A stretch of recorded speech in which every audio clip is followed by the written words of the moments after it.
Well, this is a weird morning. I expected to be able to wake up and not have to deal with any sort of script rewrites, but here I am. What's up, visitors, and welcome to another Avengers News and Updates video. This week we got some small patch notes and a little new news, but sadly no November war table. But as I just stated, I was just about to record this video, then the leak dropped. Black Panther's design has been leaked for the game, and sometimes I'm mad that I have my leak segment be last. Marvel's Avengers version 1.3.4 patch notes. Patch is already live and was released a day or two ago. Patch 1.3.5 is already in the works. Here's the full patch notes. Reassemble campaign and Avengers initiative. Multiple crash issues resolved. Fix an issue when players would sometimes go out of the world in condition green. Fixed a rare issue with the Abomination becoming unresponsive and gathering of evil mission. Multiplayer and matchmaking. Various matchmaking and invite improvements. Removed power level difference indicators during matchmaking to remove confusion regarding mission power and prepare for improvements to power display. Resolved a rare issue where using quick match as any hero could break up an existing strike team. Fix an issue of the heads-up display indicator not showing that an enemy is attempting to hack a terminal in Tachyon Rift breakout mission. Made Tachyon orbs easier to see when indoors. Fix an issue in the Tachyon Rift breakouts when players will not be reloaded to the proper location when reloading checkpoints. Fixed mission selection issues that sometimes occurred when players would join or leave strike teams while in the war table UI. Fix an issue that prevented joining via invites from players who weren't added as a friend. User interface. The quick match button is now visible with the war table whenever multiplayer is allowed, regardless of matchmaking preference. Addressed issues with missing or excess skill points. Combat. Improved off-screen projectile attack indicators. Fix an issue in Black Widow when sometimes not gain intrinsic while performing takedowns. Fix some instances of enemies not spawning. Improved transition between hover and flight when Iron Man is attacked. Fixed rare instance of Captain America going out of the world when using shield dive. Gear, challenges, and rewards. Fix an issue with some Hulk outfit textures. Fix an issue that prevented Thor's challenge card nameplate from properly unlocking. That is surprisingly all the patch notes, but it was a small patch. No new content, but it was just a good old fix.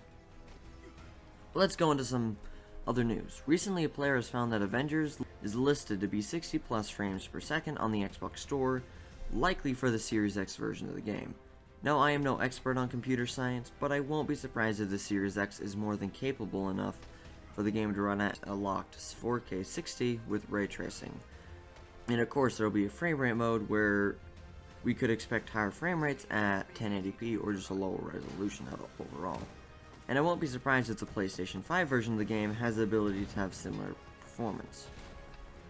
Exact sales numbers of Avengers have been released. In September, it sold 2.2 million digital units, which means the total sales could be upwards of 4 million units when counting in physical sales, which means at least $200 million in returning revenue, which hopefully gives the dev team at Crystal Dynamics enough funds to pump out all the first phase before the marketplace sales start to fund the live service. Recently, we got some more answered questions from just normal Reddit posts or just a developer Q&A, so here's everything that's been rounded up. The developers have said that they're working on adjustments for Jarvis's dialogue. In another answered question, they said they are working on more costumes from, I quote, multiple influences, so we could finally see our first MCU cosmetics soon. In a Q&A from last week, we got some small info. Not much, as we do have a war table coming up, but they have said that a roadmap is in the works and crossplay is still a possibility. Shortly after this video goes up, Crystal Dynamics will be holding a Play with the Devs live stream, so expect some news from that.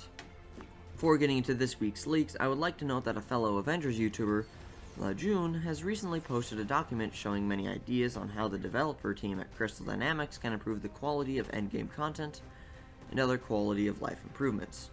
Some ideas shared like unique endgame rewards and some hub world activity ideas. The full document is linked below.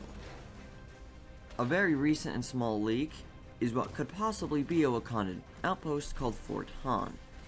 It is a more recent introduction into Marvel Comics, but it is a Wakandan prison.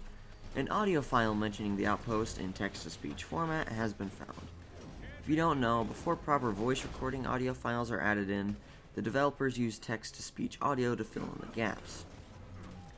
But wait, I was just about to record this video when this news came out. Black Panther's design has finally been leaked, and man, this looks good.